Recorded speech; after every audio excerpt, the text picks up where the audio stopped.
نحمده ونستعينه ونستغفره ونؤمن به ونتوكل عليه ونعوذ بالله من شرور أنفسنا ومن سيئات أعمالنا من يهده الله فلا مضل له ومن يضلله فلا هادي له ونشهد أن محمدا عبده ورسوله أما بعد فأعوذ بالله من الشيطان الرجيم بسم الله الرحمن الرحيم يا أيها الذين آمنوا اتقوا الله حق تقاته ولا تموتن إلا وأنتم مسلمون يا أيها الناس اتقوا ربكم الذي خلقكم من نفس واحدة وخلق منها زوجها وبث منهما رجالا كثيرا ونساء واتقوا الله الذي تسألون به والأرحم إن الله كان عليكم رقيبا يا أيها الذين آمنوا اتقوا الله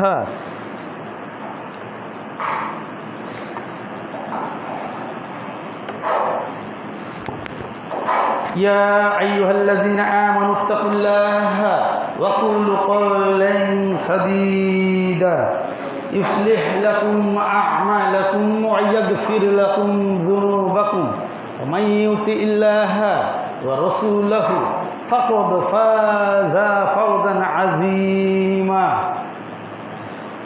فإن خير الحديث كتاب الله وخير الحدي حدي محمد صلى الله عليه وسلم وشر الأمور محدثاتها وكل محدثة بدعة وكل بدعة ضلالة وكل ضلالة في النار أما بعد فأعوذ بالله من الشيطان الرجيم بسم الله الرحمن الرحيم يا أيها الذين آمنوا قوا أنفسكم وأهلكم نارا وقودها الناس وحجارة وقال الله تعالى في كلامه المجيد لقد يسرنا القرآن للذكر فهل من مدكر وقال رسول الله صلى الله عليه وسلم أول ما يحاسب به العبد يوم القيامة الصلاة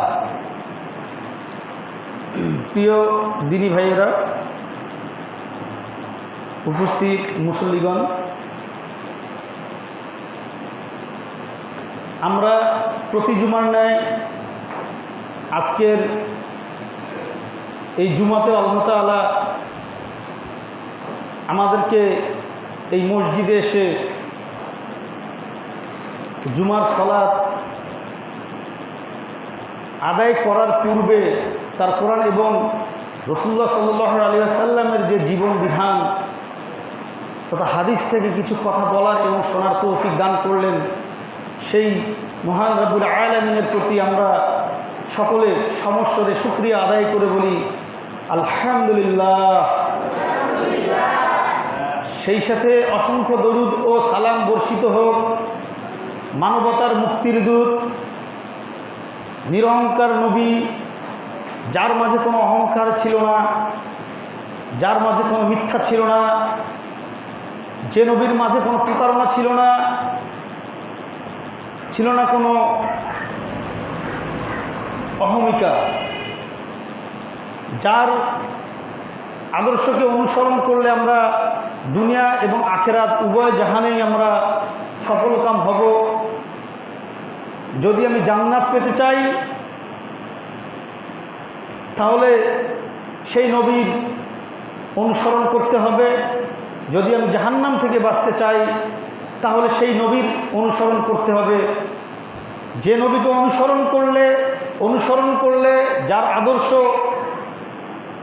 বুকে ধারণ করে জীবন পরিচালনা করলে আমরা দুনিয়া এবং আখিরাতে সৃষ্টির সেরা জীব এবং উলাইকা হুম খায়রুল বারিয়া হিসাবে কাল কিয়ামতের দিন আমরা আল্লাহ তাআলার সামনে উপস্থিত হতে পারব।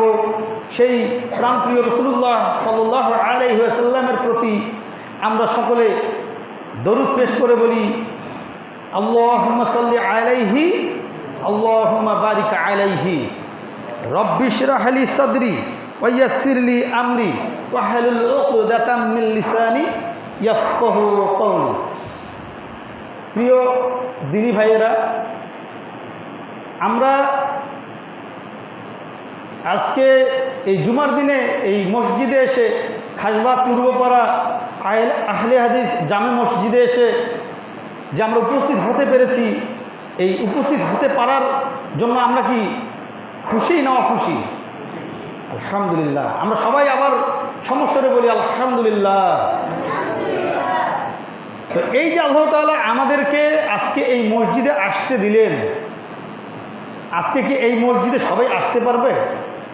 আল্লাহ তাআলা কি সবাইকে এই মসজিদে, অথবা তার এই পৃথিবীতে যত মসজিদ আছে সমস্ত মসজিদগুলোর মধ্যে সব মানুষকে আসার অনুমতি আল্লাহ তাআলা দেননি? কেননা আল্লাহ তাআলা সকলের হৃদায়েত রাখেননি। আল্লাহ তাআলা যাকে ভালোবেসেছেন সেই মসজিদে আসতে পেরেছেন এবং 5 ওয়াক্ত সালাত সে মসজিদে যেতে পারে। আপনি দেখেন, আপনার বাসা বাড়িতে যখন আপনি থাকবেন না, আপনি যখন বাইরে কোনো কাজে যাবেন, সফরে থাকবেন, আপনি যখন মুসাফির হবেন কোথাও, আপনি আপনার বাসায় পাহারাদার হিসেবে অবশ্যই একজন খারাপ মানুষকে রাখবেন না? রাখবেন? রাখবেন। আমরা কেউই রাখবো না। কোনো বিবেকবান, বুদ্ধিমান এবং সচেতন মানুষ কোনো মন্দ মানুষকে বাসাটা পাহারা দেওয়ার জন্য রাখবে না। এমনকি আপনি যখন আপনার বাসায় গৃহে অবস্থান করবেন, সেই অবস্থানরত অবস্থায়ও একজন মন্দ স্বভাবের মানুষকে আপনি কখনোই আপনার বাসায় বিনা অনুমতিতে, আপনার অনুমতি ছাড়া আপনি প্রবেশ করতে দিবেন না। এটা আমরা কেউই দেই না। তদ্রূপ আল্লাহ তাআলার সবচেয়ে পবিত্র, এই পৃথিবীর মধ্যে সবচেয়ে যে পবিত্র স্থান, যত পবিত্র যে কয়টি পবিত্র স্থান আছে তার মধ্যে মসজিদ একটি অন্যতম পবিত্র স্থান। তো এই পবিত্র স্থানেও আল্লাহ তাআলা সবাইকে ঢুকতে দেননি আজকে, এবং সবাই ঢুকতে পারবে না। আফসোস তাদের জন্য। তাদের জন্য এ কারণেই আফসোস যে তারা আজকের এই মসজিদে আসার জন্য তাদের কিছু প্রিপারেশন ছিল, সেই প্রিপারেশনগুলো তারা নেয়নি। আলহামদুলিল্লাহ, আল্লাহ তাআলা আমাদেরকে কবুল করেছেন আজকে এই মসজিদে এসে জুমার সালাত আদায় করার জন্য। আল্লাহ তাআলা আমাদেরকে তৌফিক দান করেছেন। তো আল্লাহ তাআলা আমাদেরকে সুস্থ রেখেছেন, আবার কিছু মানুষকে অসুস্থ রেখেছেন। এর মাঝে কিছু মানুষ আসতে পারছেন না, যারা অসুস্থ আছে না ভাই? বিভিন্ন হসপিটালগুলোতে গেলে দেখা যাবে অনেকের বাসা বাড়িতে আছে, অসুস্থ, বিছানা থেকে উঠতে পারছে না, তারা মসজিদেও আসতে পারছে না। তাদের জন্য দুঃখ। এর মধ্যে কিন্তু যারা অসুস্থ তারা যে মন্দ স্বভাবের, এটা কিন্তু নয়, এটা তাদের অসুস্থতার কারণে। সেই মন্দ ব্যক্তিটি যে সুস্থ থাকা অবস্থায়ও মসজিদে ঢুকতে পারছে না, আর যিনি অসুস্থ থাকার কারণে মসজিদে আসতে পারছেন না, তিনি আর ওই মন্দ ব্যক্তি এক নন। একজন অসুস্থতার কারণে আসতে পারছে না, আরেকজন তার মন্দ স্বভাবের কারণে আসতে পারছেন না, আল্লাহ তাআলা তাকে কবুল করেননি। সুস্থতা আল্লাহ তাআলার পক্ষ থেকে অনেক বড় একটি নিয়ামত। রাসূলুল্লাহ সাল্লাল্লাহু আলাইহি ওয়াসাল্লাম বলছেন, আস-সিহহাতু নি'মাতুল্লাহ। সুস্থতা আল্লাহ তাআলার পক্ষ থেকে অনেক বড় একটি নিয়ামত। এই পৃথিবীতে আল্লাহ তাআলা যত নিয়ামত দিয়েছেন, আপনি চিন্তা করেন, আমি যে অক্সিজেন নিচ্ছি, আমি শ্বাস প্রশ্বাস নিচ্ছি, এই শ্বাস প্রশ্বাস নিতে আমার কতটা অক্সিজেন ব্যয় করতে হচ্ছে, কতটা অক্সিজেন আমি খরচ করছি। একবার চিন্তা করেন, আমরা একবার চিন্তা করি, তাহলে আমাদের অন্তরচক্ষু খুলে যাবে যে আমরা কতটা অক্সিজেন আমরা ব্যবহার করছি। এই করোনার সময় দেখা গেছে না যে অক্সিজেনের সিলিন্ডার কিনতে হচ্ছিল আমাদেরকে, চড়া দামেও কিনতে হয়েছে, চড়া মূল্য দিয়ে কিনতে হয়েছে। অথচ আল্লাহ তাআলার এই যে অক্সিজেন আমাদের জন্য বিনামূল্যে সাপ্লাই দিচ্ছেন, এই যে সুস্থ রেখেছেন, আমরা আসতে পেরেছি, এটা আল্লাহ তাআলার পক্ষ থেকে অনেক বড় একটি নিয়ামত। আমরা এই 2 চোখ দিয়ে দেখতে পাচ্ছি, আলহামদুলিল্লাহ। এই চোখ দিয়ে দেখতে পারানো একটা আল্লাহ তাআলার নিয়ামত। আমি হাঁটতে পারছি, আমার পা সুস্থ, আমার 2টা পা সুস্থ রেখেছেন আল্লাহ তাআলা, আমার 2টো হাত সুস্থ রেখেছেন, আমার সমস্ত শরীরকে আল্লাহ তাআলা সুস্থ রেখেছেন। এই শরীরটা একটা আল্লাহ তাআলার যত নিদর্শন আছে, তার মধ্যে এই যে আমাদের যে মানব দেহটা, এটা অনেক বড় একটি নিদর্শন। আমি যদি আমার মানব দেহটাকে নিয়েই গবেষণা করি তাহলে নিয়ামতের শুকরিয়া আদায় করে শেষ করতে পারবো না। সেই মহান আল্লাহ তাআলার নিয়ামতের শুকরিয়া আদায় করে আমরা শেষ করতে পারবো না। তো যত নিয়ামত আল্লাহ তাআলা দিয়েছেন আমাদেরকে, এই পৃথিবীতে আমাদের জন্য যত নিয়ামত দিয়েছেন সবগুলোই আমাদের জন্য প্রয়োজনীয়। আর আল্লাহ তাআলা নিয়ামতের মধ্যে সবচেয়ে বড় নিয়ামত একটি আছে, সবচেয়ে বড় নিয়ামত। সেটি কি? সেটি হলো এই পবিত্র কোরআনুল মাজিদ। এই পবিত্র কোরআনুল মাজিদ আমাদের জীবনে, এই পৃথিবীর জন্য সবচেয়ে বড় নিয়ামত। যত নিয়ামত আছে তার মধ্যে সবচেয়ে বড় নিয়ামত এই পবিত্র কোরআনুল মাজিদ।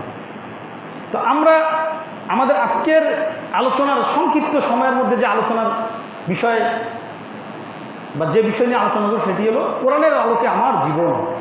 আমি কিভাবে আমার জীবনকে সাজাবো কোরআন থেকে, এই পবিত্র কোরআন থেকে আমি কিভাবে আমার জীবনকে সাজাবো, আর কোরআন থেকে গাফেল হলে আমার কি হবে, এই বিষয়ে সংক্ষিপ্ত সময়ের মধ্যে আলোচনা করার চেষ্টা করব ইনশাআল্লাহ।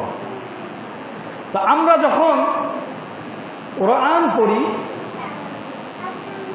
আমরা খুব চেষ্টা করব অর্থ বুঝে পড়ার। যদি আমি কোরআন পড়ি, এই কোরআন যদি আমার দিলের ভিতরে থাকে, আমার অন্তরে থাকে, আমার জেহেনে থাকে, আমার মস্তিষ্কে থাকে, আমার যদি ইচ্ছায় মননে যদি থাকে আমি কোরআন শিক্ষা করব আর কোরআন আমি অর্থ বুঝে পড়ব, তাহলে আমার দ্বারা পাপ কাজ করা অনেক কঠিন হয়ে যাবে এবং মুমিনের একটা সিফত তার মধ্যে চলে আসবে। মুমিনের একটা সিফত তার মধ্যে চলে আসবে, সে পাপ চাইলেও করতে পারবে না, সে চাইলেও পাপ করতে পারবে না। যখন সে কোরআনের উপর শিক্ষা অর্জন করতে যাবে তখন তিনি কি করবেন? দাড়ি রেখে দিবেন, সুন্নতের উপরে থাকবেন। আজকে একটা ভিডিও দেখলাম, আমি তো সাধারণত ভিডিও দেখি না, তো মানে স্ক্রল করতে গিয়ে একটা ভিডিও আসলো, একজন পুলিশ অফিসার দাড়ি রাখা অবস্থায় ধূমপান করছে। একজন জাস্ট প্রশ্ন করেছে, ভাই এই দাড়ি রেখে আপনি ধূমপান, খালি এতটুকুই বলছে, এই বুঝতে আলহামদুলিল্লাহ উনি এত লজ্জা পেয়ে ধূমপান ছেড়ে দিল ওই মুহূর্তের জন্য। পরবর্তী ছাড়লো কিনা আমি জানি না, আমি আর দেখিনি, পরে শুধু কতটুকুই দেখলাম। তো এরকমও হয়, এই সুন্নত, এই সুন্নতটা আপনাকে অনেক মন্দ কাছ থেকে দূরে রাখবে আলহামদুলিল্লাহ। তো যাই হোক, আমরা কোরআন যদি আমার বুকে থাকে, আমি যদি কোরআনের উপরে শিক্ষা অর্জন করতে যাই তাহলে আমি শিরক করব না। শিরক অনেক বড় একটি গুনাহ। শিরক সূরা লোকমানের 13 নম্বর আয়াতে, সূরা লোকমান আলাইহিস সালাম তিনি তার সন্তানকে, তিনি তার পুত্রকে শিক্ষা দিচ্ছেন, ইয়া বুনাইয়া লা তুশরিক বিল্লাহ, হে আমার সন্তান, হে আমার বৎস, তুমি আল্লাহর সাথে শরিক করো না, কাউকে শরিক করো না। ইন্না শিরকা লা যুলমুন আযীম, ইন্না শিরকা লা যুলমুন আযীম, নিশ্চয় শিরক অনেক বড় একটি পাপ, অনেক বড় একটি পাপ। আমরা হর হামেশাই প্রতিনিয়ত শিরক করে ফেলি, শিরকে আসগর, শিরকে আকবর। তা আমরা যখন শিরক করি, এই শিরকটা একটি জুলুম। কার জন্য? আল্লাহ তাআলার জন্য। আপনি দেখেন আল্লাহ তাআলা কেন এই আয়াতটিতে এই ইন্না শিরকা লা যুলমুন আযীম বলছেন, কেন বলছেন? দেখেন, কোনো সন্তান যদি তার পিতার সামনে অন্য কাউকে পিতা বলে ডাক দেয় বা অন্য কাউকে যদি বাবা বলে, সেই বাবার কেমন লাগবে? তিনি কত ক্রোধান্বিত হবেন? তার চেয়েও বেশি ক্রোধান্বিত হন আল্লাহ তাআলা। কেননা আমরা আল্লাহ তাআলার পক্ষ থেকে এই পৃথিবীতে এসেছি, আল্লাহ তাআলা আমাদেরকে সৃষ্টি করেছেন। আর সেই আল্লাহ তাআলার সাথে যদি আমরা কাউকে সমকক্ষ করি বা কাউকে যদি শরিক করি, তাহলে এই আল্লাহ তাআলা কত ক্রোধান্বিত হন। এবং এটা আল্লাহ তাআলার উপরে, আল্লাহ তাআলার উপরে জুলুম করা হয়। এই আয়াত তাই বলছে, এটা আমি বলছি না, এই আয়াত তাই বলছে যে আল্লাহ তাআলার সাথে জুলুম করা হয়। ইন্না শিরকা লা যুলমুন আযীম। আর রাসূলুল্লাহ সাল্লাল্লাহু আলাইহি সাল্লাম বলছেন, আয-যুলুমু যুলুমাতুন ইয়াউমাল কিয়ামাহ, জুলুম জুলুমকারীর প্রতি কিয়ামতের দিন অন্ধকার হয়ে ধরা দিবে। এই যে আমি যে জুলুম করছি শিরক করে আল্লাহ তাআলার সাথে, জুলুম যে কোনোভাবে হতে পারে, যে কোনোভাবে জুলুম হতে পারে। আমি কারো জমি আত্মসাৎ করে জুলুম হতে পারে, আমি কারো সাথে অন্যায় করে জুলুম হতে পারে, আমি কারো টাকা পয়সা ধন দৌলত আত্মসাৎ করে জুলুম হতে পারে। আমি একটু প্রভাবশালী, আমার দ্বারায় আমার চেয়ে যে নিচে আছে, যে কম শক্তিওয়ালা, তার প্রতি জুলুম করে হতে পারে, আল্লাহর সাথে শিরক করে হতে পারে। এই জুলুমের কোনো নির্দিষ্ট ডেফিনেশন নাই, যে কোনোভাবে জুলুম হতে পারে আমার দ্বারা। এই জুলুম যদি আমি কারোর উপরে ইচ্ছাকৃতভাবে করে থাকি, তাহলে এই জুলুমটা, এই যে জুলুমের যে প্রক্রিয়াটা, এই প্রক্রিয়াটা কাল কিয়ামতের দিন আমার কাছে অন্ধকার হয়ে ধরা দিবে। আর অন্ধকারটা কেমন হবে? অন্ধকারটা কেমন হবে? একটা ঘর যখন আপনি অন্ধকার রাত্রে, অমাবস্যার রাতে আপনি ঘরের দরজা বন্ধ করে, কোনো আলো ঢুকবে না, ওই ঘরে থাকলে আপনার যেরকম লাগবে তার চেয়ে অনেক অনেক গুণ বেশি সেই কিয়ামতের দিন সেই জুলুমটা আপনার সামনে ধরা দিবে। আপনি সামনেও আগাতে পারবেন না, আমরা পিছনেও পিছাতে পারবো না। তাহলে এটা কত বড় জুলুম! এই যে জুলুম, শিরক করব তখনই যখন আমি কোরআন থেকে দূরে থাকবো। হ্যাঁ, ছোটোখাটো শিরক আমাদের হয়ে যেতে পারে, ছোটোখাটো শিরক, এগুলো আল্লাহ তাআলা ক্ষমা করে, যেগুলো অনিচ্ছাকৃত।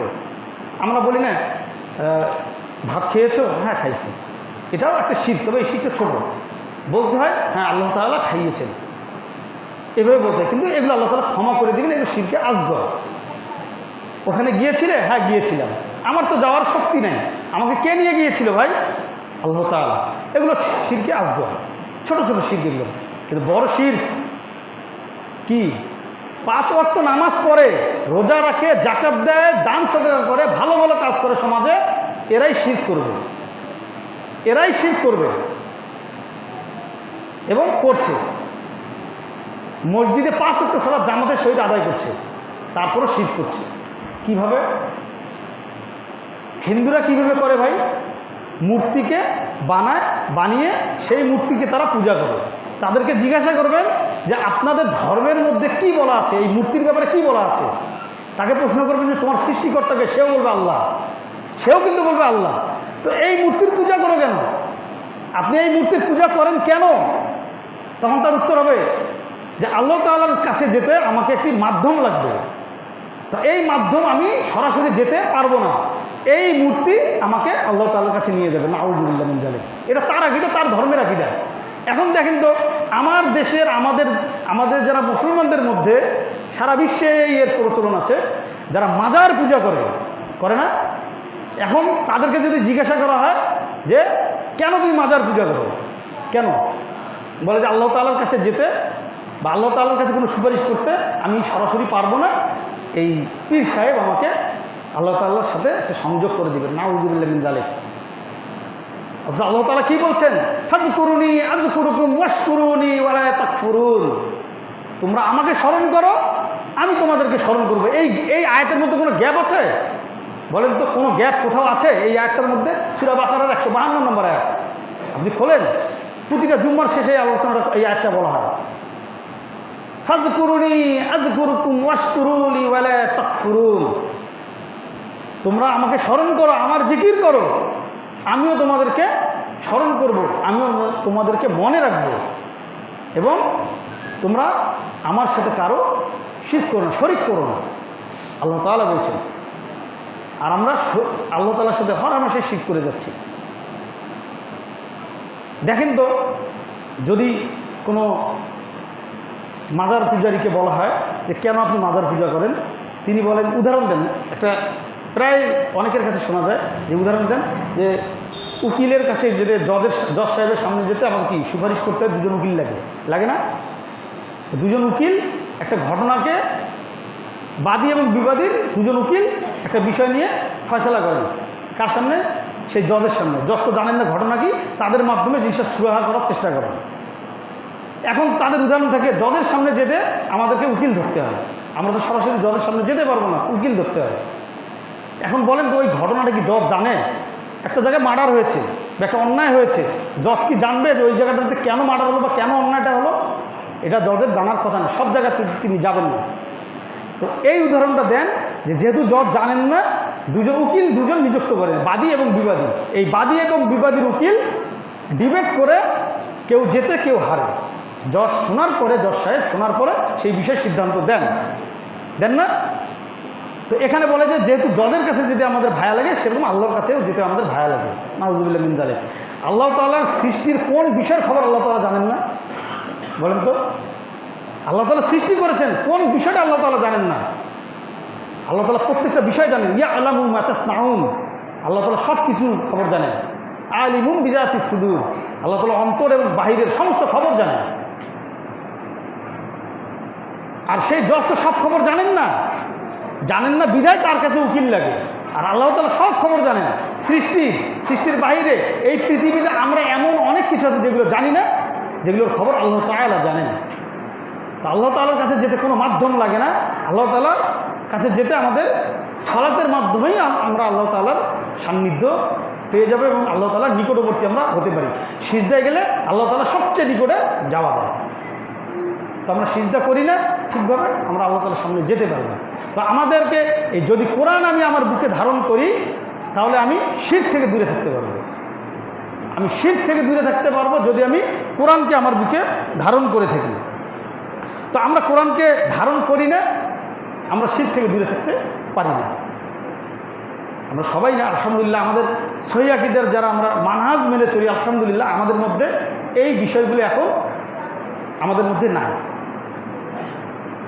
দেখেন, শিরক নামাজ পড়ে 5 ওয়াক্ত সালাত আদায় করে, এটা মাযহাব যারা মানে তাদের মধ্যে বেশি দেখা যায়। আমি তাদেরকে কটাক্ষ করছি না, তাদের মাঝে এই জিনিসটা বেশি দেখা যায় যে তাবিজ ঝুলানো হাতে, গলায়, কোমরে তাবিজ ঝুলানো হয়। এই তাবিজ ঝুলানো একটি শিরক। রাসূলুল্লাহ সাল্লাল্লাহু আলাইহি ওয়াসাল্লাম বলছেন, মান তাআল্লাকা তামিমাতান ফাকাদ আশরাক, যে তাবিজ ঝুলালো সে শিরক করলো। যে তাবিজ ঝুলালো সে শিরক করলো, আর যে শিরক করলো সে আল্লাহর সাথে জুলুম করলো। যে তাবিজ ঝুলালো সে আল্লাহর সাথে সে শিরক করলো, এবং যে শিরক করলো সে আল্লাহর সাথে জুলুম করলো, আল্লাহকে ক্রোধান্বিত করে দিল। আমাদের শিরক থেকে বেরিয়ে আসতে হবে। আল্লাহ তাআলা আমাদের সবাইকে কোরআনের ফজিলতগুলো মেনে এবং কোরআনের অর্থ বুঝে আমাদেরকে কোরআন তেলাওয়াত করার তৌফিক দান করুন, এবং কোরআনের অর্থগুলো বুঝে আমাদের জীবন থেকে শিরক মুক্ত হয়ে আমাদের জীবনকে পরিচালনা করার তৌফিক দান করুন। আমরা সবাই বলি আল্লাহুম্মা আমিন। এরপরে আসেন, কোরআনের আদলে যদি আমি থাকি, আমার দ্বারা হারাম কোনো কিছু করা হবে না, আমি হারামের দিকে যাব না। আমরা এখন অধিকাংশ মানুষ আমরা হারামের দিকে ধাবিত হই। হারামের দিকে ধাবিত হই। কীভাবে? আমরা 5 ওয়াক্ত সালাত আদায় করি, আবার সুদের সাথেও জড়িত হয়ে যাই। যেটা সরকার থেকে যেটা করা আছে সেটা ভিন্ন, সেটা দায়িত্ব সরকার নেবে। কিন্তু আমি একটু বেকায়দায় পড়ে গেছি ব্যবসায়িকভাবে, আমি একটু বেকায়দায় পড়ে গেছি। আমার জীবনেও হয়েছে এরকম, আমি বলবো না যে আমার হয়নি। লোভ মানুষকে কত নিচে নামায়, এটা এই সমাজের চিত্রগুলো দেখলে আমরা বুঝতে পারবো। লোভ কত নিচে নামায়, এই লোভে পড়ে আমরা কিন্তু লোনের দিকে এগিয়ে যাই। এই লোভ যদি সংবরণ করতে পারি, তাহলে আমরা হারাম থেকে বেঁচে থাকতে পারবো। আল্লাহ তাআলা বলছেন সূরা আল ইমরানের সূরা মায়েদার 90 নম্বর আয়াতে, সূরা বাকারার 168 নম্বর আয়াতে, ইয়া আইয়ুহান নাসু কুলু মিম্মা ফিল আরদ হালালান তাইয়্যিবা ওয়ালা তাত্তাবিউ খুতুওয়াতিশ শাইতান। সূরা বাকারার 168 নম্বর আয়াত। কোরআন খোলেন, দেখেন, এখানে বলছে, হে মানব জাতি, তোমরা খাও, ভক্ষণ করো। এই পৃথিবীতে আমি যা কিছু তোমাদের জন্য সৃষ্টি করেছি সেটা হালাল এবং পবিত্র। তার মানে হালাল হতে হবে, পবিত্রও হতে হবে। পবিত্রও হতে হবে। তা আমরা একটু কিছু হলেই বেকায়দায় পড়ে যাই। আমরা দেখা যায় যে আমরা ব্যাংকের সাথে সম্পর্ক করে ফেলি, এনজিওর সাথে সম্পর্ক করে ফেলি, আমরা ফল ডাউন করে ফেলি। আমি আমার জীবনের একটা বাস্তব অভিজ্ঞতা বলি, আমার জীবনে সামান্য লোভে করে আমি 6 লক্ষ টাকা লোনের উপরে সুদ নিয়েছিলাম। তখন আমার কাছে দাওয়াত পৌঁছায়নি, আমি তখন ওই দাওয়াতটা পাইনি। সেই টাকা আমাকে কোরআন যেখানে বলেছে, কোরআন, আমি আমার কথা বলছি, মানুষের কথা বলবো না, আমার কথা বলছি, বাস্তব অভিজ্ঞতার আমার জীবনের কথা বলছি। এই 6 লক্ষ টাকা আমাকে 37 লক্ষ টাকা আমাকে সুদ গুনতে হয়েছে। 37 লক্ষ টাকা, এটা আমাকে পেঁচায় নিয়ে 37 লক্ষ টাকা নিয়ে গেছে। আলহামদুলিল্লাহ, আমি আল্লাহ তাআলার কাছে ওয়াদা করলাম, আল্লাহ আমাকে তুমি এখান থেকে বের করো, আমি এই লোনে যাব না। আলহামদুলিল্লাহ, এখন আমি সেখান থেকে বেরিয়ে আসি, আল্লাহ আমাকে বের করে নিয়ে এসেছেন। চাইলেই আপনি পারবেন, আপনি। আমি করলাম না, একটু বাড়ি করলাম না, একটা গাড়ি করলাম না, আমি একটা জমি কিনলাম না, আমি ব্যবসাটা বাড়ালাম না, আলহামদুলিল্লাহ, এটা আমার ব্যক্তিগত অভিজ্ঞতা বললাম, যদি শেয়ার করা ঠিক না, তারপর আমার জীবন থেকে আমি কথাটা বললাম উদ্বুদ্ধকরণের জন্য। তো এই অবস্থায় মানুষ পরে শুধু লোভের কারণে। যখন আমার কাছে দাওয়াতটা পৌঁছালো, কোরআনের এই আয়াত পেলাম, আমি এই আয়াত যে আল্লাহ তাআলা বলছেন তোমরা হারামের সাথে জড়িত হইও না, আর আমি হারামের সাথে জড়িত হচ্ছি কি মাসলা দিয়ে, যে ওই যে একটা আয়াত আছে যে তোমরা বিপদে পড়লে খাও ততটুক পর্যন্ত যতটুক, এটা সূরা বাকারার একটি আয়াত, ততক্ষণ পর্যন্ত যতটুক তোমরা মৃত্যুর আশঙ্কা না হয়। এই আয়াতের ব্যাখ্যা এখানে আসবে না। তো এটা হলো ইহুদিদের একটা চাল, আমাদেরকে ঋণের মধ্যে ফেলে দেবে। ইহুদিদের একটা চাল, ম্যাগি নুডলস আছে না, এই ম্যাগি নুডলস কিন্তু ইহুদি প্রোডাক্ট। এই ম্যাগি নুডলসের থিম কি জানেন? ম্যাগি নুডলসের থিম হলো, ওরা এই ম্যাগি নুডলসটা কিন্তু দেখবেন পেঁচানো, একদম এত পেঁচানো আপনি খুলতে পারবেন না। অধিকাংশ নুডলসেই কিন্তু আপনার সোজা, একদম স্টিকি। আর এই ম্যাগি নুডলসটা কিন্তু পেঁচানো, এটা থিম একমাত্র ওরা গোটা ওয়ার্ল্ডটাকে ওরা পেঁচায় নিবে, গোটা ওয়ার্ল্ডটাকে ওরা পেঁচায় নিবে, নিয়ে এই ম্যাগি নুডলসের মতো এই ওয়ার্ল্ডটাকে ওরা নিজেরা কুক্ষিগত করে রাখবে, এই সুদের উপরে ছড়িয়ে দেবে, বিশেষ করে মুসলমানদেরকে। আজকে ইউরোপে যান, সেখানে আমরা যেমন হাত লোন নেই, সুদের উপরে নিয়ে নেই একে অপরের কাছ থেকে, ওখানে এগুলো না, ওদের টাকার দরকার ওরা ব্যাংক থেকে নেবে। আর ওরা যদি ইউরোপে যদি জানতে পারে যে কেউ কারো কাছে ব্যক্তিগতভাবে ধার নিয়েছে লোনের উপরে, সুদের উপরে, তার জেল জরিমানা আছে, তাদের আইন খুব কঠোর। তারা ইসলামকে মানে, কিন্তু মুসলমানদেরকে তারা বিভ্রান্ত করে বিভ্রান্তির মধ্যে ছড়িয়ে দিচ্ছে। এই যে পেপসি কিনে আমরা কয়েকদিন আগে একটা মাহফিলে বলছিলাম, ঈদের পর একটা মাহফিলে আলোচনা করেছিলাম যে পেপসি, তত্ত্ব দিই, পেপসির অর্থ কি জানেন? PEP, PEPSI, Pepsi. এই পেপসির ভেরিয়েশনটা কি জানেন? Pay each penny save Israel.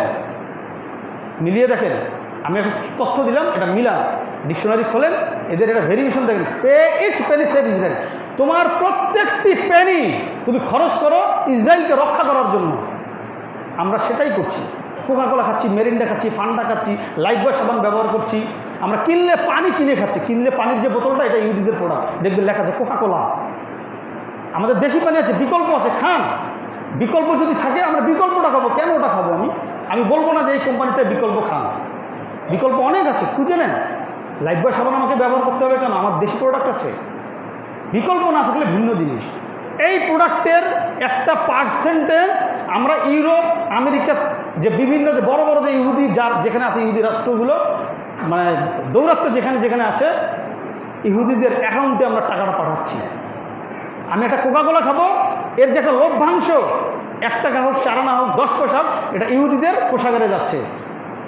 আমি লাইফবয় সাবান কিনছি, এই লাইফবয় সাবান এর একটা পার্সেন্টেজ চলে যাচ্ছে ইহুদিদের কোষাগারে। আমি মুসলমান হয়ে 5 ওয়াক্ত সালাত আদায় করছি, অথচ আমি ইহুদির কোষাগারে টাকা পাঠাচ্ছি। আমি ইহুদিদের কোষাগারে টাকা পাঠিয়ে এই টাকা দিয়ে অস্ত্র কিনে এই ইহুদিরা আমাদের মুসলমান ভাইকে মারছে, ইসরায়েলি। আর আমাদের মানহাজ মানি, আমরা যে আমাদের যে মানহাজ আলেমরা, অর্থাৎ আমাদের আহলুল হাদিসের যে আলেমরা, এই যে বর্তমান এই যে যুদ্ধের কথা বললো, এক শ্রেণীর তথাকথিত নামধারী আলেম আমাদের মানহাজ তুলে কথা বললো। এর কত বড় দৌরাত্ম্য যে মানহাজ তুলে কথা বলে। মানহাজ জানে, তিনি মানহাজ জানেন। যদি মানহাজ জানতেন, তিনি মানহাজ দিয়ে এত কটাক্ষ করতেন না। আমি নাম বলবো না, মানহাজ দিয়ে এত বড় কথা বলার সাহস তার হতো না। এত সহজ না। মানহাজ কোথা থেকে আসছে? এটা কি আমাদের এই 4 মাযহাবের সময়ের পর থেকে মানহাজ? কশ্চিনকালেও না। এটা রাসূলুল্লাহ সাল্লাল্লাহু আলাইহি সাল্লামের মানহাজ। রাসূলুল্লাহ সাল্লাল্লাহু আলাইহি সাল্লাম বলছেন, সল্লু কামা রাআইতুমুনি উসাল্লি, তোমরা সালাত আদায় করো যেভাবে আমাকে সালাত আদায় করতে দেখছো। আমরা এই ঘটনাটা জানি তো, সেই সাহাবীরা যখন আসছিলেন তার কাছে সবক নিলেন, যাওয়ার সময় এই 15-20 জন সাহাবীকে তারা বললেন যে রাসূলুল্লাহ সাল্লাল্লাহু আলাইহি সাল্লাম আমাদেরকে নসিহত করুন। তখন রাসূলুল্লাহ সাল্লাল্লাহু আলাইহি সাল্লাম এই হাদিসটি বললেন, শুধু সালাতের দাওয়াত দিলেন তাদেরকে, তোমরা আমাকে যেভাবে সালাত আদায় করতে দেখেছো সেভাবে সালাত আদায় করো। রফুল ইয়াদিন আমরা করি না ভাই? এই রফুল ইয়াদিনের সম্বন্ধে কতগুলো হাদিস দেখবেন, আমি দেখিয়ে দিতে পারবো। সহিহ হাদিস, একদম সহিহ হাদিস। রফুল ইয়াদিন করলে 10 নেকি পাওয়া যায়। তা আমি আপনার মানার দরকার নেই, আপনি মানেন না, আপনি মানবেন না, না আমারটা তো সহিহ হাদিস। আর রাসূলুল্লাহ সাল্লাল্লাহু আলাইহি সাল্লামের সহিহ হাদিসকে যে অস্বীকার করবে, তার স্থান কোথায়? তার স্থান জাহান্নামে। কেন? রাসূলুল্লাহ সাল্লাল্লাহু আলাইহি সাল্লাম ইসলামের নামে কিছু বাড়াতে এবং কিছু কমাতে নিষেধ করেছেন। আর আমাদের মধ্যে দেখা যায় যে আমাদের আজকে আহলে হাদিস আছে বলেই সমাজে শিরক উঠে গেছে, সমাজে বেদাত উঠে গেছে, সমাজ থেকে সুদ উঠে যাচ্ছে। উঠে যাবে ইনশাল্লাহ। আর একটা কথা বলি, আজকে আহলে হাদিস এই সালাফি আলেমরা আজকে যেটা বলছেন, এটা নিয়ে দেখা যায় যে 1 বছর 2 বছর ট্রোল হয়। এটা নিয়ে বিভিন্ন মাযহাবের আলেমরা কটাক্ষ করেন, এটা নাই ওটা নাই, এটা দলিলে নাই, দলিল দিতে পারলে বাহাস করবো, এই করবো। কেন ভাই বাহাস কেন? আপনাদের এত বাহাসের কেন নেশা? আপনারা বাহাস করলে তো কোথাও জিততে পারেন না, কেন তো বাহাসের নেশা আপনাদের? এত কেন বাহাসের নেশা কেন? সহিহ হাদিস না মানলে আপনি বাদ দেন, আমারটা আমি করি। আজকে যেটা আহলে হাদিসের আলেমরা যেটা বলে, এটা নিয়ে তারা 2-3 বছর এটা ট্রোল করে নেগেটিভভাবে। দেখা যায় একটা সময় গিয়ে তারা ওটাই বলে যে এটাই ঠিক। তারা ঘুরিয়ে পেয়েছে, শেষ পর্যন্ত বলে যে না ওনারা ঠিক বলছে। হ্যাঁ, ওনারটা মানলে মানে, না মানলে তবে এটা সহিহ হাদিস এভাবে বলে। এই যে আমরা ঘাড় মাসেও করি না, করি? আমরা কি ঘাড় মাসেও করি? করি না। এটা নিয়ে অনেক কথা বলেছিল না যে ঘাড় মাসেও করতে হবে, আহলে হাদিসরা করে না। আমরা তো কান পর্যন্ত করি, তাই না? আর এটা নিয়ে কিন্তু গত 2-3 বছর কিন্তু বেশ অনেকগুলো ভিডিও আমি দেখাতে পারবো। এই লাস্ট 4-5 দিন আগে একটা আমি ভিডিও দেখলাম, হানাফি মাযহাবের একজন বড় আলেম ভিডিও আকারে ছেড়ে দিয়েছেন, সেখানে ঘাড় মাসেও করেননি। তিনি এখন স্বীকার করছেন যে হ্যাঁ এটাই ঠিক। তার মানে ঘাড় মাসে তো নাই, কেন আমি বেদাত চালু করবো? তো যাক, যে প্রসঙ্গ অন্যদিকে চলে গেল, যে হারাম হালালের বিষয়টা। তো এই যে আমরা যে 7 আপ পেপসি তারপরে এই যে খাচ্ছি, এগুলো তাদের কোষাগারে যায়, সেই টাকা দিয়ে অস্ত্র কিনে আমাদের মুসলমান ভাইদেরকে মারে এবং সারা বিশ্বের মুসলিমদের উপরে তারা নির্যাতন চালাচ্ছে। সারা মুসলিম বিশ্বের মুসলমানদের উপরে তারা নির্যাতন চালাচ্ছে। আর আমরা এখান থেকে বলছি, ওই প্রসঙ্গে কথাটা চলে আসলো যে এখানে ইহুদিরা কেন মুসলমানদেরকে মারে, আর আমাদের দেশের আলেমরা তো যেতে পারে না, এরা ইসরায়েলের বিরুদ্ধে কথা বলে।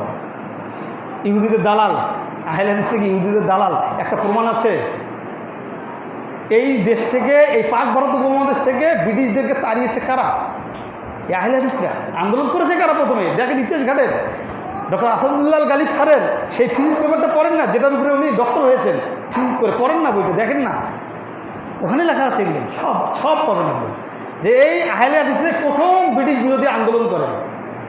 তখন তো কোনো মাযহাবী আলেমরা ছিলেন না, কারণ এটাই রাসূলুল্লাহ সাল্লাল্লাহু আলাইহি ওয়াসাল্লামের মানহাজ। আমরা যেভাবে চলি, আলহামদুলিল্লাহ, আল্লাহ তাআলা আমাদেরকে এই মানহাজের উপরে মৃত্যু পর্যন্ত থাকার তৌফিক দান করুন, আল্লাহুম্মা আমিন। তো যাই হোক, এই হালাল আমাদেরকে খেতে হবে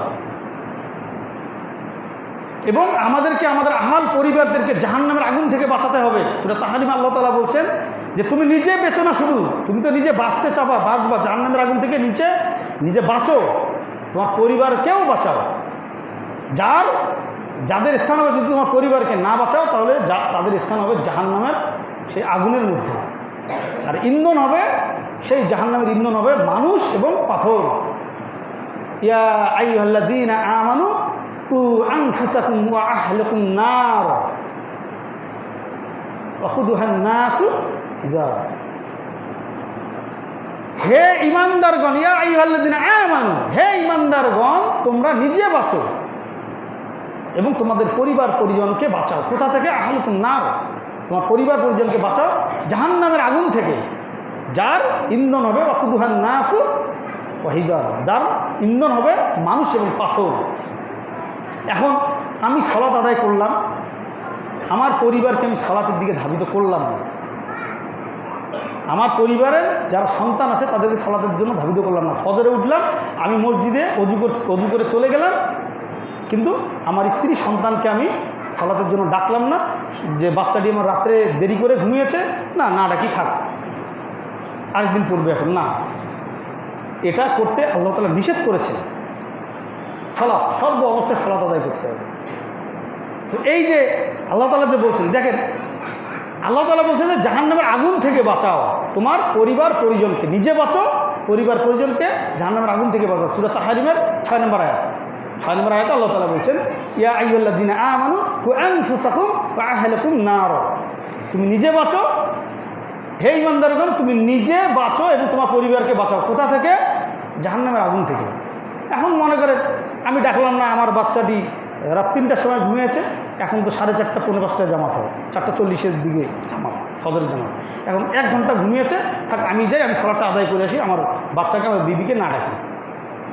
আপনি বাঁচলেন, আপনার পরিবার পরিজনকে বাঁচালেন না। এই স্ত্রী এবং এই সন্তান আপনাকে কাল কিয়ামতের দিন যখন এরা বিচারের কাঠগড়া দাঁড়াবে তখন আল্লাহ তাআলা বলবেন যে তোমরা কেন সালাত আদায় করোনি?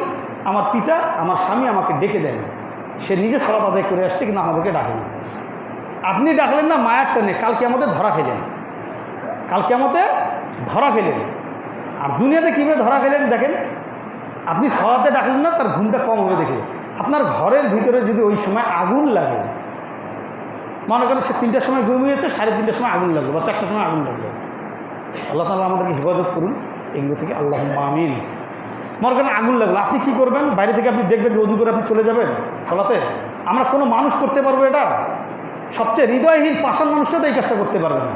সে নিজের জীবন বাজি রেখে হলেও তার সন্তানকে, তার স্ত্রীকে, মাকে, বাবাকে, ভাই অথবা বোনকে, পরিবার পরিজনকে সেখান থেকে তার নিজের জীবন বাজি রেখে হলেও সে ওখান থেকে উদ্ধার করে নিয়ে আসবে। তো আপনি সামান্য দুনিয়ার আগুন থেকে বাঁচানোর জন্য নিজের জীবন বাজি রাখলেন, আর জাহান্নামের আগুন যেটা 1000 বছর পুড়ে পুড়ে কালো হয়ে যাবে, সেই আগুন থেকে আপনি বাঁচাবেন না? সে আগুন থেকে বাঁচাতে হবে। এটাই আল্লাহ তাআলা বলছেন, ইয়া আইয়ুহাল্লাযীনা আমানু কু আনফুসাকুম ওয়া আহলিকুম নার। তোমরা নিজে বাঁচো, তোমাদের পরিবার পরিজনকে বাঁচাও। তো এটা শুধু সালাত দিয়ে বোঝানো হয়নি। আপনার ভাইয়ের কাছে একজন টাকা পায়, সে টাকা দিচ্ছে না, সে বান্দার হক মেরে খাচ্ছে। আপনার ভাইকে আপনাকে বুঝাতে হবে যে ভাই এটা পাপ, তার টাকাটা দিয়ে দাও, তার টাকাটা তুমি দিয়ে দাও। আমি তোমাকে জাহান্নাম থেকে বাঁচানোর চেষ্টা করছি, কারণ তুমি এই হক না দিয়ে তুমি জান্নাত যেতে পারবে না। তুমি তাকে তার হকটা দিয়ে দাও, তার জমি নিয়েছো জমিটা দিয়ে দাও, তার ধন সম্পদ কুক্ষিগত করে রেখেছো তুমি তাকে দিয়ে দাও। এটা না দেওয়া পর্যন্ত তুমি জান্নাত যেতে পারবা না। এইটাও এই ধরনের কাজও করতে হবে আমাদেরকে। তখন আমরা অনেক সময় কী করি যে আমরা পক্ষপাতিত্ব করে বিরুদ্ধ পার্টির সাথে আমরা কী করি, তর্কে লিপ্ত হই, ঝগড়া লিপ্ত হই, ফ্যাসাদে লিপ্ত হই। না, আমার ভাই অন্যায় করেছে, আমাকে ভাইয়ের বিরুদ্ধেই যেতে হবে। বিরুদ্ধে যাচ্ছি না, তাকে জাহান্নাম থেকে বাঁচাচ্ছি, এটা আমার নৈতিক দায়িত্ব। তো আমাদেরকে কোরআন বেশি করে পড়তে হবে। আর সালাত, যখন আপনি সালাত করবেন, আরও অনেক পাপ আছে, বেদাত আছে, তারপরে জিনা আছে, তা আরও অনেক পাপ আছে যেগুলো কোরআন যদি কোরআনের সাথে যদি আমার সম্পর্ক থাকে, এই কোরআনের সাথে যদি আমার জীবনকে আমি ঘনিষ্ঠ করে নেই, তাহলে আমি এই পাপগুলো করব না। দেখেন, একটা একটা করে দাওয়াত যখন আপনার কাছে পৌঁছাবে, আপনি একটা একটা করে ছেড়ে দিবেন। বলে না যে সৎভাবে চলতে গেলে জীবনে কষ্ট আছে, একদম মিথ্যা কথা, একদম মিথ্যা কথা। এই কথা কানেই নেবেন না। এই কথার অর্থ হলো আমাকে বাড়ি গাড়ি একটা বিশাল বড় অট্টালিকার মালিক হতে হবে। ভালো থাকার অর্থ কি? বাড়ি গাড়ি নয়, একদম বাড়ি, ওগুলো থাকলে ভালো, ওগুলো থাকলে আমি একটু আর বেশি ভালো থাকবো। কিন্তু যে 3 বেলা খেতে পারলো, যে সুস্থ আছে, যার জীবিকার কোনো টেনশন নেই, তিনি তো সবচেয়ে ভালো। যার জীবিকার টেনশন আছে তাকে গিয়ে বলেন যে সে কী কষ্টের মধ্যে আছে। আল্লাহ তাআলা আমাদেরকে জীবিকার কষ্ট থেকে হেফাজত করুন। আমরা সবাই বলি আল্লাহুম্মা আমিন। তো এই যে আমরা এই কাজগুলো করি কোরআনের সাথে সম্পর্ক না থাকার কারণে। আর কোরআনের সাথে আমাদের তখনই সম্পর্ক থাকবে যখন আমরা সালাত আদায় করব। দেখেন, কোরআনের সাথে সম্পর্ক না থাকলে একজন মানুষ জেনা করতে দ্বিধাবোধ করবে না, অথচ জেনা অনেক বড় পাপ, অনেক বড় একটি পাপের মধ্যে পাপ হলো জিনা। আল্লাহ তাআলা বলছেন যে লা তাকরাবুজ জিনা, তোমরা জিনার ধারের কাছে যেও না, কেননা এটি শয়তানের কাজ। শয়তান তোমাকে ইন্ধন দিয়ে এই কাজগুলো করাবে। আর আমাদের সমাজে দেখা যায় যে জেনা, ব্যভিচারী, অত্যাচার, অনাচার এগুলো হরহামেশাই চলছে। এগুলো থেকে আমরা আমাদের সমাজকে দূরে ঠেলে দিতে পারছি না।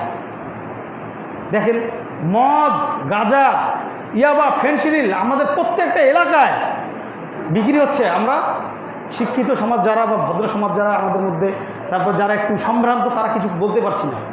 কেন পারছি না? যে এরা কিন্তু হাতে গোনা 2, 4, 5, 10 জন, এদের সিন্ডিকেটটা হাতে গোনা 2, 4, 5, 10 জন। আর এই সিন্ডিকেটের মধ্যে যাচ্ছে কারা, ওখান থেকে নিচ্ছে কারা? আপনার আমার সন্তানরা। এই 31 নাইট বলেন, তারপরে পয়লা বৈশাখ বলেন, ভ্যালেন্টাইন বলেন, বিভিন্ন অকেশনালি ডেগুলোতে তারা কি করে, এই যে বিভিন্ন ধরনের মদ, জুয়া, নারী এগুলোর উপরে আসক্ত হয়ে যায়। এগুলো সয়লাভ হয়ে যায়। এগুলো না করলে যেন ওই দিবসগুলো পালন করা যায় না। আর বছরে 365 দিন তো আছেই, 365 দিন তো আছেই। অথচ আল্লাহ তাআলা সূরা মায়দায় বলছেন যে ইয়া আইয়ুহাল্লাযীনা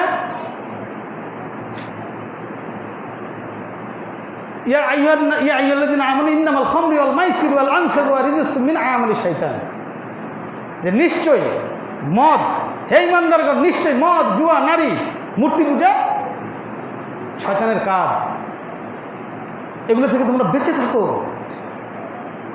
যদি তোমরা মুত্তাকি হও। ইয়া আইয়ুহাল্লাযীনা আমানু ইন্নামাল খামরু ওয়াল মাইসিরু ওয়াল আনসাবু ওয়াল আজলাম, খামরি মানে মদ। অথচ আমাদের মধ্যে কি বলা হয় যে মদই, বিড়ি, সিগারেট, জর্দা, তামাক মদ নয়।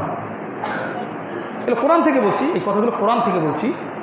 আজকে বিষয় যদি কোরআনের সাথে জীবনের, আমাদের জীবন ঘনিষ্ঠ যে বিষয়টি, এটি নিয়ে আলোচনা, তো এগুলো কোরআনের থেকে বলছি যে নিশ্চয় মদ, জুয়া, মূর্তি পূজা এবং এই যে তাবিজ করে না, তাবিজ শিরক করে না, এই যে আপনার মনে করেন জাদু টোনা, এই চারটা জিনিসকে হারাম ঘোষণা করেছে এই আয়াতের মাধ্যমে।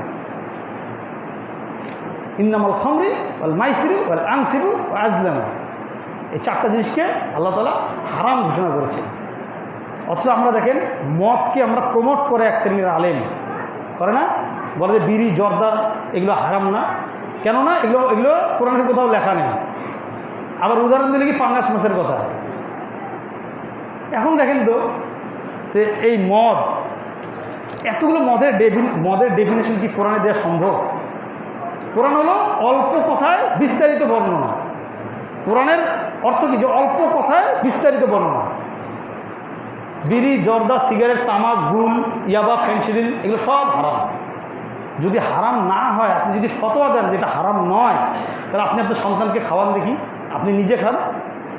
আপনি আপনার ওস্তাদ জর্দা খায়, যার কারণে আপনি এই জর্দাকে জায়েজ করে দিলেন, কেননা কোরআনে নাই দেখে। একজন এই পয়লা বৈশাখে আমাকে বলছে যে তারা টাকা তুলছে পয়লা বৈশাখে পিকনিক খাবে, 200 টাকা করে চাঁদা। তো আমি বললাম যে এটা কিসের চাঁদা? পয়লা বৈশাখে পিকনিক খাবো। তাই আমি কী উপলক্ষে? বলতেছি যে পয়লা বৈশাখ উপলক্ষে। তা আমি বললাম এটা তো জায়েজ নেই আমাদের জন্য, আমরা যেহেতু মুসলমান আমাদের জন্য এটা জায়েজ নেই, এটা হারাম, এটা শিরক, এই দিনে অনেক শিরক করা হয়। এখন সে একজন সাংবাদিক ছিল, আমাকে প্রশ্ন করছে, পাল্টা প্রশ্ন দিলে দেখেন শয়তান কীভাবে মানুষকে ধোকা দেয়। বলছে যে এটা যে নাই, এটা যে হারাম, কোরআনে কোথাও লেখা আছে? কোরআনে থাকলে আমি মানবো। তাই আমি বলছি না, কোরআনে আসলে এইভাবে লেখা থাকবে না, কোরআনে এর সিমিলারিটি দেওয়া আছে। তা আমি বললাম যে এর সিমিলারিটি দেওয়া আছে, এটা দেখতে পাবো। তা বলতেছে যে না, কোরআন থেকে আমাকে দিতে হবে। তা আমাকে সে একটু দেখেন কত চালাক, সে আমাকে প্রশ্ন করছে যে এই বাংলা নববর্ষ অর্থাৎ বাংলা সন প্রচলন হলো কবে থেকে এবং কোন জায়গা থেকে? তা আমি বললাম যে এটা হিজরি সন থেকে গণনা করে, হিজরি সনকে কেন্দ্র করে বাংলা নববর্ষের বা বাংলা সনের প্রচলন হয়েছে। এখন বলছি যদি হিজরি সন আসলো কোথা থেকে? আমি বললাম যে ওমর রাদিয়াল্লাহু আনহু থেকে। তিনি রাসূলুল্লাহ সাল্লাল্লাহু আলাইহি সাল্লামের মৃত্যুর পরে যেদিন থেকে হিজরত করা শুরু করেছেন ওই দিন থেকে হিসাব করে একটা হিজরি সন গণনা করা হয়, আর ওই দিনটাকে কেন্দ্র করে আমাদের এই বাংলা সন প্রচলিত হয়েছে। তো এটা করেছে সম্রাট আকবর, তার যে প্রধান জ্যোতির্বিদ সিরাজউদ্দৌলা ফরায়েজির মাধ্যমে এই কাজটা করেছেন। আমি তাকে বলার পরে বলতেছে যে তাহলে তো এটা ইসলামে জায়েজ আছে, এটা যদি হিজরি সন থেকে। আমি বললাম যে না, সম্রাট আকবর করেছেন ঠিক আছে, এটা হিজরি সনকে কেন্দ্র করে, কিন্তু এটা রাসূলুল্লাহ সাল্লাল্লাহু আলাইহি ওয়াসাল্লামের যুগেও করেননি, সাহাবায়ে কেরামের যুগেও করেননি, তাবেঈনদের যুগেও করেননি। এটা আজ থেকে 600-700 বছর আগ থেকে। এবং তিনি ওই হিজরি সনকে কেন্দ্র করেছেন। হিজরি সনকে কেন্দ্র করার অর্থ এই নয় যেটা ইসলাম প্রমোট করলো। এই মঙ্গল শোভাযাত্রার নাম করে কত শিরক হয়ে গেল না ভাই? মঙ্গল শোভাযাত্রার নাম করে এই মাছ পরা, পেঁচার মাছ, তারপরে আপনার এই ইঁদুরের ফেস্টুন, ময়ূরের ফেস্টুন, এগুলো নিয়ে, তো এগুলো আমাদের এক শ্রেণীর মুসলমানরা করেছে। তো যাক, তাকে যখন আমি এগুলো বুঝালাম, সে যখন আমি বললাম যে কোরআনের ডিরেক্ট আয়াত থাকবে না, তবে এর সিমিলারিটি দিয়ে আল্লাহ তাআলা বলছেন যে এই ধরনের যত কাজ আছে এর নিচে কোনোটাই করা যাবে না। তা আমাকে বলছি কিছু আয়াত দাও। সূরা জিলজালের আয়াতটা দিলাম, ইয়াউমাইযিন ইয়াসদুরুন নাসু আশতাতান লিউরা আমালাহুম, যে যার কিয়ামতের দিন আল্লাহ তাআলা দলে দলে বিভক্ত করবেন যে যার সাথে যার সাদৃশ্য অনুসরণ করেছে। তারপরে ওই হাদিসটা বললাম, মান তাশাব্বাহা বিকওমিন ফাহুয়া মিনহুম, আবু দাউদের 4031 নম্বর হাদিস। এটা বললাম, রেফারেন্সও দিলাম। সে আমার কাছে রেফারেন্সও দিলাম। সে দেখলো, দেখার পরে আলহামদুলিল্লাহ সে ওই দিন পয়লা বৈশাখ পালন করেনি, ওই গ্রুপটাই আর পালন করেনি, তার 3 দিন কি 4 দিন পরে করেছে। আলহামদুলিল্লাহ, এটাই দাওয়াত। আমাদের কাজ এটাই, হাত দিয়ে প্রতিহত করা না। আমরা কোরআন দিয়ে, আমি যদি ওই সময় কোরআনটা আমার জানা না থাকতো তাকে আমি বুঝাতে পারতাম না। সে কিন্তু নাম বললে চিনবেন, রংপুর শহরের বেশ বড় একজন সাংবাদিক। আমার সমবয়সী, তাকে আমি বুঝাতে আলহামদুলিল্লাহ সক্ষম হয়েছি। পরে বললো যে না ঠিক আছে, আমি এটা মেনে নিলাম। তো দাওয়াত দিতে হবে কোরআন থেকে। আমি ডিবেটে যাবো না, আমি কোরআন থেকে দাওয়াত দেবো। ডিবেটে তখনই যাবো যখন 11th আওয়ার বা হাই টাইমে পড়ে যাবো, তখন দাওয়াত দেবো। তো যাক, আমরা এই সালাত যদি আদায় করি, আমরা এই ধরনের পাপ কাজগুলো আমাদের দ্বারা হবে না। কেননা আল্লাহ তাআলা বলছেন সূরা আনকাবুত 45 নম্বর আয়াতে, ইন্নাস সালাতা তানহা আনিল ফাহশাই ওয়াল মুনকার, ইন্নাস সালাতা তানহা আনিল ফাহশাই ওয়াল মুনকার ওয়ালা যিকরুল্লাহি আকবার। যে নিশ্চয়ই সালাত সকল প্রকার মন্দ কাজ থেকে মানুষকে বিরত রাখে। এখন এটা আল্লাহ তাআলার ঘোষণা, কিন্তু তারপরেও মানুষ সালাত আদায় করার পরেও কেন এই মন্দ কাজগুলো করে, কেন 31st নাইট পালন করে, কেন ভ্যালেন্টাইন্স করে পালন, কেন মদ জুয়া নারীর সাথে আসক্ত হয়? এই সালাতটা পরিপূর্ণভাবে হয় না, সালাতটা পরিপূর্ণভাবে হয় না। এটা কোথায় বলছেন আল্লাহ তাআলা? সূরা মাউনে আল্লাহ তাআলা বলে দিচ্ছেন যে তারাই কিয়ামত দিবসকে অস্বীকারী, যারা লোক দেখুন সালাত আদায় করছে, যারা সালাতের মধ্যে উদাসীন। ফাওয়াইলুল লিল মুসাল্লিন আল্লাযীনা হুম আন সালাতিহিম সাহুন আল্লাযীনা হুম ইউরাউন। যারা সালাতের ব্যাপারে উদাসীন, যারা লোক দেখানো সালাত আদায় করে, এবং যারা সালাতে আসলে কি করে, মানুষকে দেখায়, সালাতের ব্যাপারে উদাসীন, তাদের জন্যই ওয়াইল নামক গর্তটা এবং ওয়াইল নামক এই দোজখের স্থানটি তাদের জন্য বরাদ্দ করা আছে। তো আমরা এই যে সালাত আদায় করি না, আমি আর 2-4 মিনিট একটু সময় নেব। তো এই সালাত আমাদেরকে আদায় করতে হবে পরিপূর্ণভাবে। যদি আমি সালাত পরিপূর্ণভাবে আদায় করি একনিষ্ঠভাবে, তাহলে আমাদের এই পাপ কাজগুলো হবে না। এটা আল্লাহ তাআলা বলছেন কোথায়? সূরা বাইয়ানে। রেফারেন্স কি? সূরা বাইয়ানে 5 নম্বর আয়াত। ওমা উমিরু ইল্লা লিয়াবুদুল্লাহা মুখলিসিনা লাহুদ্দিন হুনাফা ওয়া ইকুমুস সালাতা ওয়া ইউতুজ যাকাতা ওয়া যালিকা দীনুল কাইয়্যিমা। যে তোমরা আল্লাহর ইবাদত করো একনিষ্ঠভাবে, ইখলাসের সহিত, আল্লাহকে স্মরণ চিত্তে, আল্লাহকে ভয় করে। এই সালাত তারপরে আসছে আল্লাহ সমস্ত ইবাদত করবো আমরা আল্লাহ তাআলাকে ভয় করে। আমি ঘুম থেকে উঠবো, ঘুমাতে যাব, এর মধ্যে যত কাজ করবো সব আল্লাহ তাআলাকে ভয় করে করবো। এখন দেখেন তো, যদি আমি ভয় করে আল্লাহ তাআলাকে ভয় করে সালাত আদায় করি এবং আল্লাহ তাআলাকে ভয় করে সমস্ত কাজ আমি পরিচালনা করি, আমি একটা পাপ করতে যাব, যদি চিন্তা করি না আল্লাহ তাআলা দেখছেন, তাহলে এই পাপ কাজটা আমার দ্বারা হবে না। যদি আল্লাহ তাআলার যদি আমার ভালোবাসা এবং ভয় থাকে, তাহলে আমার দ্বারা এই কাজটা হবে না। এবং যদি এই কাজগুলো আমরা করতে পারি, তাহলে আমার সালাত এবং জাকাত দেয়া ঠিক হয়ে যাবে, অন্যথায় হবে না। কেননা কাল কিয়ামতের দিন বান্দার সর্বপ্রথম হিসাব হবে সালাতের। আমি এই হাদিসটি খুতবার শুরুতেই তেলাওয়াত পাঠ করেছি যে আউয়ালু মা ইউহাসাবু বিহিল আবদি ইয়াউমাল কিয়ামাতিস সালাত। বান্দার কিয়ামতের দিন সর্বপ্রথম হিসাব হবে সালাতের। যার সালাতের হিসাব ঠিক থাকবে, তার সমস্ত আমল ঠিক থাকবে। আর যার সালাতের হিসাব ঠিক থাকবে না, তার কোনো আমল গ্রহণযোগ্যতা পাবে না। তাহলে আমাদের সালাতটা পরিপূর্ণভাবে আদায় করতে হবে। এবং এই যে আমরা সালাত জোহরে পড়লাম, আসরে পড়লাম না, আসর পড়লাম, মাগরিব পড়লাম না, এইভাবে সালাত আদায় করা যাবে না। সালাত আদায় করতে হবে আমাদেরকে পরিপূর্ণ ইখলাসের নিয়তে। এবং যদি আমি সালাতের আমলটা, আমি শুধু সালাতের আমলটাই যদি আমি ঠিকভাবে করি, আমার দ্বারা সব আমল ঠিক হয়ে যাবে। কেন সালাত আদায় করতে গেলে আমাকে সূরা পড়তে হবে, সূরা আমাকে পড়তে গেলে কোরআন পড়তে হবে, কোরআন পড়তে গেলে আমাকে এর অর্থ আমরা বুঝে যাব। আমি যদি কোরআনের অর্থ নাও বুঝি, কোনো সমস্যা নেই। আমি যে এই একটা তেলাওয়াত করবো, একটা যে অর্থ, একটা যে শব্দ বা একটা বর্ণ আমি যে তেলাওয়াত করতেছি, আমি পাঠ করছি, এর জন্য আমি সব পাবো 10 নাকি, আলহামদুলিল্লাহ। তার মানে কি আমাকে অর্থ বুঝে পড়তে হবে এমন না, বুঝে না পড়লেও সব আমি পাবো, কিন্তু বুঝে পড়লে আমার আমলটা ভালো হবে। তো আমরা সালাত, 5 ওয়াক্ত সালাত আদায় করব। 5 ওয়াক্ত সালাতের মাধ্যমে আমাদের জীবনকে সুন্দরভাবে কোরআন এবং হাদিস দ্বারা আমরা সাজাবো। এবং আমরা সমস্ত প্রকার অন্যায় অত্যাচার, যদি আমরা এই কোরআনকে ফলো করে আমাদের সমাজের সমস্ত কাজ পরিচালনা করি, আমাদের সমাজে কোনো অন্যায় অবিচার থাকবে না। আপনারা খেয়াল করেন, ইউরোপ আমেরিকায় তারা কোরআন, তারা রিসার্চ করে তাদের দেশটাকে তারা সাজিয়েছে কোরআনের আদলে। শুধুমাত্র তারা ঈমান আনে না, শুধু তারা ঈমান আনে না, তারা সালাত আদায় করে না আর ঈমান আনে। যদি সে ঈমান আনতো, তাহলে তারা আমার মনে সর্বপ্রথম জান্নাতে যেত। যারা ইউরোপে থেকে তাদের কথা বলছি। কিছুদিন আগে আমাদের শাইখ আব্দুল্লাহ বিন আব্দুর রাজ্জাক, ইনি একটা কথা বলেছিলেন যে আমি ইউরোপ ঘুরে এসে আমি এই কথাগুলো বলছি। ইউরোপে গেলে বোঝা যায় তারা কতটুকু কোরআনকে ফলো করে, কিন্তু তারা কোরআন মানে না, কিন্তু কোরআনকে ফলো করে তারা তাদের পরিচালনা করে কর্মপ্রক্রিয়া। তো আমরা আমাদের জীবনকে কোরআনের আদলে সাজানোর চেষ্টা করব। আর কোরআন আমরা পড়ব, কেননা কোরআনকে আল্লাহ তাআলা তেলাওয়াত করার জন্যই পাঠিয়েছেন, কোরআনকে তেলাওয়াত করার জন্যই পাঠিয়েছেন। আমরা কোরআনকে তেলাওয়াত করে আমাদের জীবনকে কোরআন এবং হাদিসের লগে সাজাবো এবং আমাদের সমাজ থেকে সমস্ত প্রকার অন্যায় অত্যাচার অনাচার দূর করব। আল্লাহ তাআলা আমাদের সবাইকে কোরআন এবং হাদিসের আলোকে জীবন সাজিয়ে 5 ওয়াক্ত সালাত সহি শুদ্ধভাবে আল্লাহ তাআলাকে সন্তুষ্ট করে জামাতের সহিত আদায় করার তৌফিক দান করুন। আমরা সবাই বলি আল্লাহুম্মা আমিন।